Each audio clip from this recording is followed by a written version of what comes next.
ఉత్తరాఖండ్ అల్మోడా జిల్లాలోని మార్చులాలో ఘోర ప్రమాదం జరిగింది. పౌడి నుంచి రామ్నగర్ వెళ్తున్న ఓ ప్రయాణికుల బస్సు 200 అడుగుల లోయలో పడింది.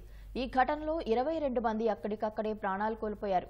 ఒకరు ఆసుపత్రికి తరలిస్తుండగా మృతి చెందారు. బస్సు ఘటనలో 15 మంది గాయపడ్డారు. ఎన్డీఆర్ఎఫ్, ఎస్డీఆర్ఎఫ్ సిబ్బంది, స్థానిక పోలీసులు సహాయక చర్యల్లో పాల్గొన్నారు. ఉదయం 8:30 గంటల ప్రాంతంలో ఓ ప్రయాణికుల బస్సు మార్చులా వద్ద ప్రమాదానికి గురైందని అధికారులు తెలిపారు. సమాచారం అందుకున్న వెంటనే పోలీసులు ఘటనా స్థలికి చేరుకుని సహాయక చర్యలు చేపట్టారు.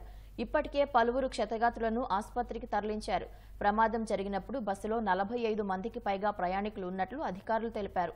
మృతుల సంఖ్య పెరిగే అవకాశం ఉన్నట్లు పేర్కొన్నారు.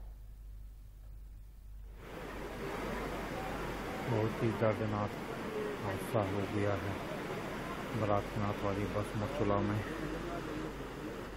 क्षतिग्रस्त हो गई है। बहुत ही भयंकर स्थिति, दर्दनाक हादसा, बहुत ही दर्दनाक हादसा हो गया है। बारातनाथ वाली बस मचुला में क्षतिग्रस्त हो गई है। మార్చులా బస్సు ప్రమాదంపై ఉత్తరాఖండ్ ముఖ్యమంత్రి పుష్కర్ సింగ్ ధామీ విచారం వ్యక్తం చేశారు. సహాయక చర్యలు వేగంగా నిర్వహించాలని జిల్లా అధికారులకు సూచించారు. తీవ్రంగా గాయపడిన వారిని వాయు మార్గంలో ఆసుపత్రికి తరలించాలని ఆదేశాలు జారీ చేసినట్లు సామాజిక మాధ్యమం ఎక్స్లో పేర్కొన్నారు. మృతుల కుటుంబాలకు 4 లక్షలు, క్షతగాత్రులకు 1,00,000 రూపాయల చొప్పున పరిహారాన్ని ప్రకటించారు.